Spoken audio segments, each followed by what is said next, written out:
Obsessive love episode 4। एक dark room के अंदर एक आदमी अपने हाथ में गन पकड़े सामने बॉडीगार्ड पर चिल्ला रहा था। उसके पास 3 बॉडीगार्ड की लाशें पड़ी थी। मुझे वो लड़की किसी भी कीमत पर चाहिए। इस तरह सोने की अंडे देने वाली मुर्गी को हम अपने हाथ से जाने नहीं दे सकते। उस डार्क रूम में एक आवाज़ गूंजी, गलती भी तुम लोगों की है, क्या ज़रूरत थी उसे बेचने की।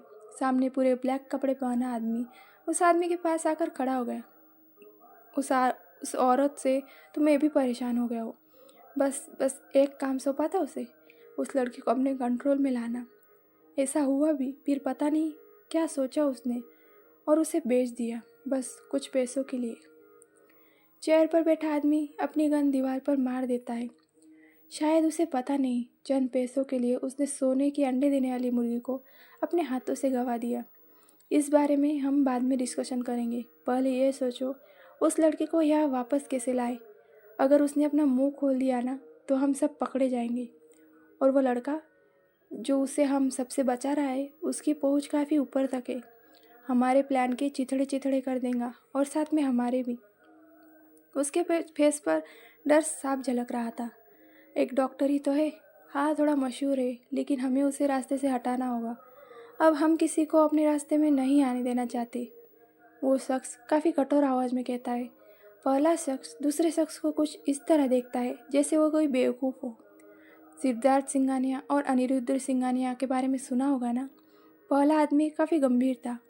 हाँ सुना है, कोई पागल ही होगा जिसे इन डेविल बाप बेटे के बारे में पता नहीं होगा। पर तू इन दोनों के बारे में क्यों पूछ रहा है? जिस डॉक्टर को तू रास्ते से हटाने की बात कर रहा है ना, इन्हीं का बेटा और पोता है। खरोच भी आई उस पर तो तू दुनिया में किसी भी कोने में छुपा बैठे ना, ये लोग ढूंढ कर कुत्ते की तरह मौत मारेंगे तुझे। पहला शख्स की बात सुनकर दूसरा आदमी लड़खड़ा गया। उसे मानो 40 वोल्ट का झटका लगा हो। इधर दूसरी तरफ सुबह का वक्त था। रुद्र पूरी रात तारा के पास बैठा रहा। तारा की आंखें खुली और सामने रुद्र उसी के बेड के पास एक चेयर की मदद से बेड पर सिर टिकाए सोया था। वह उसकी वजह यह थी कि पूरी रात तारा को नींद के दौरे आ रहे थे, जिस वजह से पूरी रात रुद्र सोया नहीं था। बस कुछ देर पहले ही उसकी आंखें लगी थी। तारा अपना ब्लैंकेट हटाकर रूम से बाहर भाग गई। वो किचन में अपने लिए चाय बनाने का सामान ढूंढने लगी, पर उसे कुछ भी दिखाई नहीं दिया। तभी पीछे से एक आवाज़ आई, आप किचन में क्या कर रही है भाप्स? तारा डर के मारे स्लैब के नीचे छुपकर बैठ गई। ऋषि नाम में सर हिलाकर कहता है, ऋषि को अब दोबारा बेबी बॉय बनना पड़ेगा। यू नो व्हाट, बड़े होकर बच्चे वाली हरकत करने में अलग ही मज़ा है। ऋषि स्माइल कर किसी क्यूट बॉय की तरह किचन के स्लैब के पास पालथी मारकर बैठ गया। कोई मुझसे प्यार नहीं करता, सब मुझे डांटते, मुझसे दूर भागते, कोई मेरा फ्रेंड नहीं बनना चाहता। ऋषि बच्चों की तरह क्यूट मासूमियत भरी आवाज़ में कहता है। तारा पहले झुककर उसे देखती है, फिर धीरे से किचन के स्लैब से निकल जाती है। ऋषि मन में कहता है, प्लान वर्क कर रहा है। तारा कहती है, तारा को अजनबियों से डर लगता है। ऋषि मासूम सूरत बनाकर कहता है, मेरा कोई फ्रेंड नहीं है। तारा कहती है, आप प्रो मत, तारा आपकी फ्रेंड बनेगी ना। सेकंड हैंडसम अंकल हैं? अंकल वो भी सेकंड वाले? ऋषि हैरानी से पूछता है तो तारा धीमी आवाज़ में कहती है, हैंडसम अंकल अंदर सो रहे हैं, वो उठ जाएंगे, धीरे बोलिए। ऋषि मुंह में ही कहता है, ओह। दोनों धीमी आवाज़ में खुसुर फुसुर कर बात करने लगते हैं। तारा कहती है, आप भी आ रहते हो? ऋषि कहता है, नहीं, कभी कभार हैंडसम अंकल के साथ खेलने आ जाता हूँ। तारा कहती है, आपको पता है चाय का सामान कहाँ है? ऋषि कहता है, पता है, पर तुम पहले बताओ मेरी फ्रेंड बनोगी? तारा कहती है, ठीक है, तारा आपकी फ्रेंड और आप भी तारा के फ्रेंड। अब बताओ चाय का सामान कहाँ है? ऋषि कहता है, तुम्हें क्यों चाहिए? तारा कहती है, तारा को भूख लगी है, चाय पीनी है। ऋषि कुछ सोचकर कहने लगा, लेकिन यहाँ चाय का सामान नहीं मिलता। तारा कहती है, तो कहाँ मिलता है? ऋषि कहता है, कहीं भी नहीं, दूध पी लो तुम। तारा कहती है, पर वो अपनी बात पूरी करती तभी पीछे से आवाज़ आई, क्या हो रहा है यहाँ? पीछे से रुद्र की आवाज़ आई तो तारा के साथ ऋषि भी डर के मारे पीछे हट गया। तू यहाँ क्या कर रहा है, वो भी इतनी सुबह सुबह? रुद्र की भवें सिकुड़ गई। ऋषि कहने लगा, वो भाभी को चाय पीनी है। तारा कहती है, भाभी कौन है अंकल? ऋषि कहता है, अरे तुम हो ना, मेरा मतलब मैं तुम्हें भाभी कहूँगा और तुम मुझे प्यार से देवर कहना। तारा कंफ्यूज होकर ऋषि को देखती है। अरे निकनेम होते हैं ना दोस्तों के, चिंटू मिंटू, वैसे ही। ऋषि रुद्र को देख दांत दिखाता है। तारा कहती है, ओके क्यूट देवर। ऋषि कहता है, और इसे क्या कहोगी? तारा कहती है, वो हैंडसम अंकल है ना। ऋषि कहता है, हाँ लेकिन हमें निकनेम देना होगा। तारा कहती है, क्या दूँ? रुद्र, आप हमें हबी कहना। तारा कहती है, वो क्यों? ऋषि कहता है, क्योंकि आज आपकी उनसे शादी होगी ना। रुद्र ऋषि को खा जाने वाली नज़रों से घूरता है। ऋषि को रियलाइज़ हुआ उसने गलत टाइम पर अपनी ज़बान खोल दी। शादी? पर मम्मा कहती है हमारी शादी कभी नहीं होगी, पर हम सबकी एक रात वाली दुल्हन बनेंगी। तारा काफ़ी मासूमियत से कहती है, वो अब भी वैसे ही फर्श पर बैठी थी। ऋषि भी उसके पास ही बैठा था। रुद्र की आंखें गुस्से से लाल हो गई। वही ऋषि की आंखें भर आई। आपकी शादी भी होगी और रीति रिवाज से होगी एंजल, एक रात नहीं, पूरी ज़िंदगी हमारे साथ रहेंगी। पर अफसोस, जिसने आपको ये सारी बात बताई है वो एक एक रात अपनी मौत की भीख मांगते हुए तड़पेगा। रुद्र का चेहरा सख्त हो चुका था। तारा नासमझी से उसकी तरफ देखती है, फिर अगले ही पल उछलते हुए कहती है, तारा को चाय पीनी है। अंकल, चाय का सामान कहाँ है? रुद्र अपनी आंखें बंद कर वापस खोल कर कहता है, चाय नहीं, आपको दूध पीना है। तारा मासूमियत और डर के भाव लिए कहती है, लेकिन वो तो दी और भैया के लिए होता है ना। ऋषि कहता है, ऐसा क्यों? तारा कहती है, अंकल तारा अपनी बात पूरी करती तभी रुद्र कहता है, हबी, तुम मुझे हबी कहोगी, और चाय नहीं, 5 मिनट ऋषि के साथ डाइनिंग टेबल पर बैठो, मैं अभी आया। तारा उदास होकर किचन से निकल गई। उसने एक बार पीछे मुड़कर रुद्र को देखा। रुद्र ने उसे जाने का इशारा किया। ऋषि भी वहाँ से तारा के पीछे चला गया। पैसों से बहुत प्यार है ना तुम लोगों को, इसलिए मेरी एंजल की ऐसी हालत कर दी। अब बारी तुम लोगों की है, वेट एंड वॉच। तुम लोगों के साथ क्या और क्यों हो रहा है बहुत जल्द तुम लोगों को समझ जाएगा। रुद्र ने किसी को मैसेज किया। दूसरी तरफ से तुरंत रिप्लाई आया। रुद्र के फेस पर डेविल स्माइल आ गई। इधर दूसरी तरफ, पागल हो गया आपका बेटा, वो एक पागल लड़की से शादी करने जा रहा है। आराध्या सिंघानिया अपने पति सिद्धार्थ सिंघानिया से कहती है। सिद्धार्थ सिंघानिया पेपर साइड में रख अपनी पत्नी को देखते हैं। आराध्या जी कहती है, आप हमें ऐसे क्यों देख रहे हैं? सिद्धार्थ जी उन्हें देखते हुए कहते हैं, वो आपका भी बेटा है आराध्या जी। आराध्या जी कहती है, लेकिन ज़िद्दी बिल्कुल आपकी तरह है। सिद्धार्थ जी कहते हैं, तो आपने ये कैसे सोच लिया जो उन्होंने सोचा है वो नहीं करेंगे? आराध्या जी कहती है, आप उन्हें बढ़ावा दे रहे हैं। सिद्धार्थ जी अपनी जगह से उठकर अपनी पैंट की जेब में हाथ डालकर कहने लगे, 13 साल, आप जानती है 13 साल किसे कहते हैं? 13 साल में पहली बार हमारे बेटे ने हमसे बात की, हमसे कुछ मांगा। आप चाहती है हम उसकी खुशी साइड रख आपकी पसंद की लड़की से उसकी शादी करवाए? आराध्या जी की आग भर आई। ए जी, हमारे कहने का वो मतलब नहीं था। हम एक माँ है, अपने बेटे की शादी ऐसे ही किसी पागल से कैसे होने दे? सिद्धार्थ जी कहने लगे, आप एक माँ हैं, आपको खुश होना चाहिए कि पहली बार उसने हम लोगों से कुछ मांगा है, हम लोगों से बात की। ओह, आराध्या जी उनकी बात बीच में काटते हुए कहने लगी, बच्चा अगर जहर मांगे तो क्या आप उसे देंगे? ये कैसी बात कर रही है आप? सिद्धार्थ जी कहने लगे। आराध्या जी उनकी बात सुनकर कहते, वही जो आप उसे करने दे रहे हैं, वो पागल लड़की इस घर की बहू नहीं बनेगी। रुद्र को आज काफ़ी खुशी हो रही है, लेकिन एक वक्त बात ऐसा आएगा जब वो उसे अपने इसी फैसले से पछतावा होगा। इसलिए कह रहे हैं उसकी ज़िंदगी बर्बाद होने से बचा लीजिए।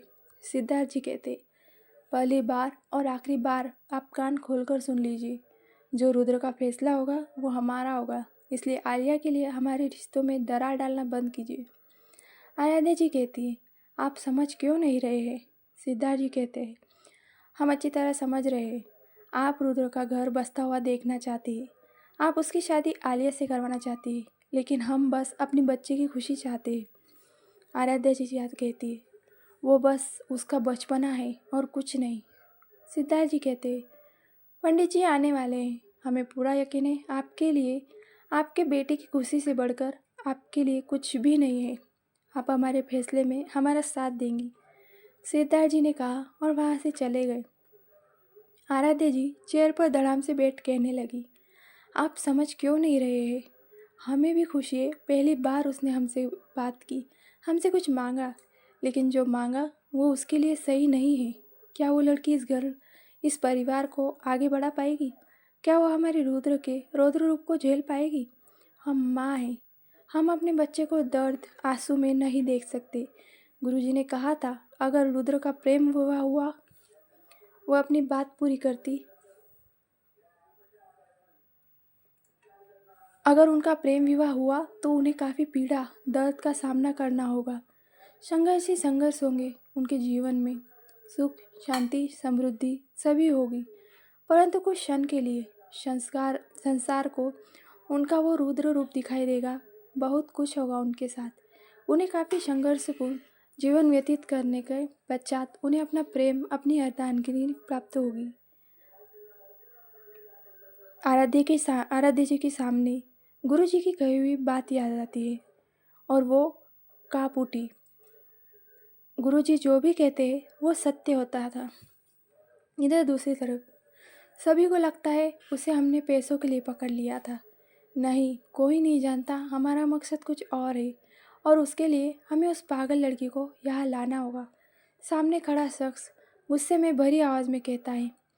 उसके सामने खड़ा दूसरा शख्स कहने लगा, साहब साले ने गेट के आसपास काफ़ी सिक्योरिटी लगाई है। तारा ऋषि के साथ डाइनिंग टेबल पर बैठी थी। उसका चेहरा काफ़ी उतर गया था। ऋषि उसका चेहरा देख कहने लगा, क्या हुआ भाभी? नहीं यार, भाभी काफ़ी अजीब लग रहा है। मुझे बचपन से बहन चाहिए थी जिसे मैं पांडा कहने वाला था, पर बहन नहीं आई तो। लेकिन तुम जरूर मेरी लाइफ में आ गई।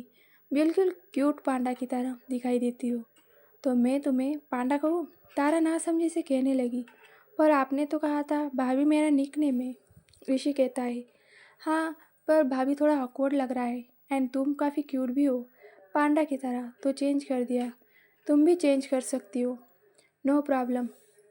ऋषि एकदम से उछलकर डाइनिंग टेबल पर बैठकर सेब खाने लगा। तारा एकदम से ताली मार करती है, मंकी? ऋषि जो जेब में खा रहा था वो अचानक हंसने लगा। मंकी? तारा स्माइल करते हुए काफ़ी क्यूटली कहती है, आप बिल्कुल मंकी की तरह उछलकर यहाँ इस पर बैठ गए। ऐसे तो मंकी करते हैं ना?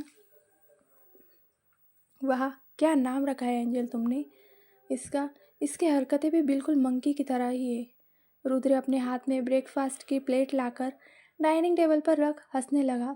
रुद्र की हंसी देख पहले तो ऋषि की आंखें भर आई, लेकिन रुद्र को देखने से पहले ही वो आंसू पोंछ लेता है। घूरते हुए वो कहने लगा, तुम्हें बड़ी हंसी आ रही है बे? तारा रुद्र को फिर ऋषि को देख कहती है, आप दोनों अपने निकनेम रख लीजिए। अंकल, तारा को भूख लगी है। रुद्र जो हंस रहा था वो अचानक चुप हो गया और तारा को सर सहलाकर उसके आगे दूध का ग्लास, कुछ फल, फ्रूट्स और एग्स की प्लेट रख देता है। तारा प्लेट को देख रुद्र को देखती है। रुद्र कहता है, क्या हुआ एंजल, तुम्हें भूख लगी है ना? तारा कहती है, क्या ये सब तारा के लिए है? रुद्र कहता है, हाँ ये सब तारा के लिए है। तारा कहती है, नहीं, तारा को ये सब नहीं खाना। तारा की आंखें डबडबा गई। वो रोते हुए कहने लगी, तारा ने अगर खा लिया तो आप लोग तारा को मारोगे। तारा को दर्द होता है। रुद्र के दिल में तारा की बात सुनकर एक दर्द की लहर उठ गई। वही ऋषि की आंखें भर आई। पांडा, हम तुम्हें क्यों मारेंगे? हम तो चाहते हैं तुम ये सब खाओ और जल्दी से ठीक हो जाओ। तारा कहती, ऋषि उसकी बात पे बीच में काटते हुए कहता है, भाई आप हमें भाई बोलो और बताओ क्यों नहीं खाएंगे आप? तारा कहती है, मम्मा की तरह आप भी हमें मारेंगे। हमने अगर ये सब खाया तो मम्मा की तरह आप भी हमारे हाथों को गर्म पानी में डाल। रुद्र अपनी चेयर से उठकर तारा को अपने बाहों में भरकर कहने लगा, I am sorry angel, I am really really sorry. मैं तुम्हारे साथ उस वक्त नहीं था जब तुम्हें हमारी सबसे ज़्यादा ज़रूरत थी। सब मेरी गलती है, सब मेरी गलती है। ना उस दिन मेरी वजह से अंकल के साथ तुम जाती और ना ये सब होता। वो रोने लगा। सालों का दर्द आज रुद्र की आंखों से बह निकला। ऋषि अपने कदम उसकी ओर बढ़ाकर उसके शोल्डर पर हाथ रख कहने लगा, कहते हैं रोने से हमारे दिल का दर्द कम हो जाता है, हमारे तनाव कुछ हद तक कम हो जाते हैं। ऋषि अपने कदम पीछे लेने लगा, उसकी भी आंखें नम हो गई। मेरा यार वापस आ रहा है, थैंक यू भगवान मेरी सुनने के लिए। ऋषि किचन में तेजी से चला गया। वही तारा बस हैरान परेशान होकर रुद्र को देख रही थी। अभी तारा को भूख लगी है, तारा काफ़ी मासूमियत से कहती है। इस बार उसके पेट से भी आवाज़ आने लगी। रुद्र उससे दूर हुआ। उसने अपने आस्तीन से भी अपने आंसू पोंछ लिए। रुद्र मुस्कुराते हुए कहने लगा, आज से तुम्हें जो खाने का मन हो अभी को बता देना, डरने की बिल्कुल ज़रूरत नहीं है। कोई कुछ भी कहेगा और ना कुछ कहेगा। तारा कहती है, आप मारोगे नहीं? रुद्र स्माइल कर नाम में सिर हिला देता है। उसके स्माइल के पीछे न जाने कितने ही दर्द छुपे थे। रुद्र अपने हाथों से तारा को ब्रेकफास्ट करवाने लगा। तभी उसका फ़ोन रिंग हुआ। उसने फ़ोन की तरफ देखा, उस पर डैड नाम शो हो रहा था। On call. सिद्धार्थ जी कहने लगे, बेटा पंडित जी आए थे। रुद्र कहता है, सिद्धार्थ जी कहते, शादी की डेट अगले महीने के 7 तारीख को निकल रही है। रुद्र कहता है, मायूसी भरी आवाज़ में सिद्धार्थ जी कहते, कुछ कहोगे नहीं? रुद्र कहता है, थैंक यू डैड। दूसरी तरफ से आवाज़ नहीं आई, कॉल कट गया। रुद्र ने फ़ोन साइड रख दिया। इधर सिद्धार्थ जी सोफे पर बैठ गए। उनकी आंखें नम हो गई। अनिरुद्ध जी, क्या हुआ बेटा? क्या कहा हमारे चिरंजीव ने? सिद्धार्थ जी कहते, पहली बार डैड कहा। हमने तो उम्मीद ही छोड़ दी थी पापा, पर उस लड़की के आने से हमारा बेटा भी वापस आ रहा है। आराध्या जी कहती है, पर आप लोगों ने सुना नहीं पंडित जी ने क्या कहा? उन्होंने कहा है वो लड़की रुद्र की ज़िंदगी में सिर्फ संघर्ष ले आएगी। अनिरुद्ध जी कहते हैं, तो आपको क्या लगता है बहुरानी, हमारे पोते ने संघर्ष नहीं किया होगा उसके ना होते हुए भी? अपने ससुर की बातें सुनकर वो चुप हो गई। वो जानती थी रुद्र पिछले कई सालों से कितने संघर्ष कर रहा था। रुद्र का इस तरह सबसे बात ना करना उसके लिए सबसे बड़ी और खुशी की बात थी। लेकिन कहीं ना कहीं उन्हें डर था रुद्र के लिए, जिसे वो चाहकर भी बयां नहीं कर पा रही थी। उन्होंने कहा, हम आपके लिए चाय ले आते हैं। वो वहाँ से उठकर किचन की ओर चली गई। सिद्धार्थ जी अनिरुद्ध जी की उस तरफ उसे जाता हुआ देखते रहे। सिद्धार्थ जी कहते, पापा हम अपने बेटे को खोना नहीं चाहते। अनिरुद्ध जी कहते, हम ऐसा कभी होने भी नहीं देंगे। इधर तारा ब्रेकफास्ट कर यहाँ वहाँ देखने लगी। भाई कहाँ है? तारा को भाई नहीं दिख रहे थे। रुद्र उसकी बात सुनकर फ़ोन लेकर ऋषि को कॉल करता है, लेकिन ऋषि कॉल नहीं उठाता तो उसकी आंखें सिकुड़ गई। तभी पीछे से आवाज़ आई, जाने मन 2 मिनट भी मेरे बिना नहीं रख सका। इतनी मोहब्बत करो ना, मैं डूब ना जाऊँ कहीं। ऋषि अपने हाथ को इशारों से गाना गाते हुए रुद्र के पास वाली चेयर पर बैठ गए। ऋषि की आंखें काफ़ी लाल थी। तुम्हारी आंखें क्यों लाल है? रुद्र उसकी आंखें देख कहता है, अब ये भी पूछने वाली बात है, अपने प्यार को किसी और को गले मिलता देख दिल और आंखें दोनों भर आई। फिर सोचा प्याज काट कर तुम्हें अपने आंसू दिखाऊं। देख जाने मन देख कितना रोया हूँ मैं। ऋषि अपने हाथ में प्याज के टुकड़े दिखाता है। रुद्र कहता है, नौटंकी कहीं का। ऋषि कुछ कहता तभी डोर बेल बजी। इतनी सुबह सुबह कौन होगा कहकर ऋषि डोर ओपन करने चला गया। तारा का ब्रेकफास्ट हो चुका था। उसने चीकू को काफ़ी टाइटली पकड़ा हुआ था। रुद्र के फेस पर काफ़ी स्माइल आ गई। वही ऋषि उनकी ओर आया। वो काफ़ी परेशान लग रहा था। रुद्र कहता है, क्या बात है, कोई परेशानी? ऋषि कहता है, तूने तारा की रिपोर्ट चेक की थी ना? रुद्र कहता है, हाँ, पर क्यों? रुद्र कहता है, हाँ पर क्यों? ऋषि कहता है, क्योंकि जैसा हम लोगों ने सोचा था बिल्कुल वैसा ही हुआ। इस रिपोर्ट में तारा के दिमाग में अंदरूनी चोट दिखाई हुई है। रुद्र कहता है, और हमारी रिपोर्ट में उसे कोई भी अंदरूनी चोट है ही नहीं। ऋषि कहता है, इसका एक ही मतलब है। रुद्र कहता है, तारा का एक्सीडेंट नहीं हुआ था और ना ही उसे कोई भी अंदरूनी चोट आई थी। इसका मतलब किसी ने उसे सोनाटा टैबलेट दी है। काल्पनिक नाम। इस टैबलेट से साधारण इंसान को मानसिक संतुलन बिगाड़ सकते हैं। 50 साल या 18 साल की किसी भी उम्र के व्यक्ति को अगर ये टैबलेट दी जाती है तो वो 5 साल के बच्चे की तरह होने लगता है। साथ में तारा का यूँ इस तरह डरना, उसे मेंटली टॉर्चर भी किया गया है। ऋषि कहता है, लेकिन ब्रो, प्रॉपर्टी के लिए तो तारा को डरा धमका कर पेपर साइन करवा सकते हैं ना। फिर उन लोगों ने उसके दिमाग में साथ खेलने की कोशिश क्यों की? अगर डोज थोड़ा भी ओवर हो जाए तो ब्रेन हेमरेज का खतरा भी हो सकता है। फिर उस रात तारा को वो सेक्सुअल ड्रग्स देकर उसे उन गुंडों को बेचना, जब से तारा को हम यहाँ लाए, कोई ना कोई हम पर नज़र रख रहा है। फिर रिपोर्ट बदलवाना जिसमें उसका एक्सीडेंट हुआ है ये जाहिर करना। कोई ना कोई बात है तो ज़रूर है जो हम मिस कर रहे हैं। रुद्र तारा को देखता है। तारा अपने टेडी बेयर के से बात कर रही थी। रुद्र की आंखें सर्द हो गई। रात जो भी हो सामने आ ही जाएगा। ऋषि कहता है, पर एक बात तो है, थैंक्स यार। रुद्र कहता है, वो क्यों?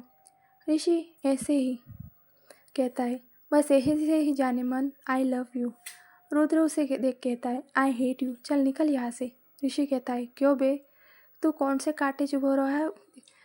क्यों बे, तुम्हें कौन से कांटे चुभो रहा हूँ मैं? रुद्र कहता है, हॉस्पिटल में जा, वहाँ कोई माही नाम की लड़की तेरे नाम से भंडारा बांट रही है। ऋषि ने जैसे ही माही के बारे में सुना उसके पैर लड़खड़ा गए। क्या हुआ, तू ठीक है? रुद्र कहता है। ऋषि कहता है, पहले काफ़ी ठीक था ब्रो, बट अब बिल्कुल भी नहीं हूँ। रुद्र कहता है, कोई कांड किया है क्या तूने? ऋषि कहता है, पहला कांड तो यही है कि मैं इस मिस बवाल से मिला। दूसरा कांड, मैंने उस मिस बवाल की बातें सुनी। तीसरा कांड, अब मैंने क्या किया पता नहीं, पर पक्का मिस बवाल मेरा सर फोड़ देगी। तू मेरी पांडा का ख्याल रख, मैं कल फिर आऊँगा उससे मिलने। कहकर ऋषि वहाँ से भाग गया। रुद्र को उसे इस तरह भागता देख हंसी आ गई। तारा कहती, अभी भाई क्यों भाग गए? रुद्र कहता है, उसके पीछे कोई जंगली बिल्ली पड़ गई है। तारा कहती है, कहाँ है? हमें तो दिखाई नहीं दी। रुद्र कहता है, जल्दी दिखाई देगी, फिलहाल आप आराम करो। इधर मल्होत्रा मेंशन में आलिया गुस्से में अपने रूम का सामान इधर उधर फेंक रही थी। नील मल्होत्रा आलिया के पापा कहते हैं, क्या कर रही हो आलिया, तुम पागल हो गई हो?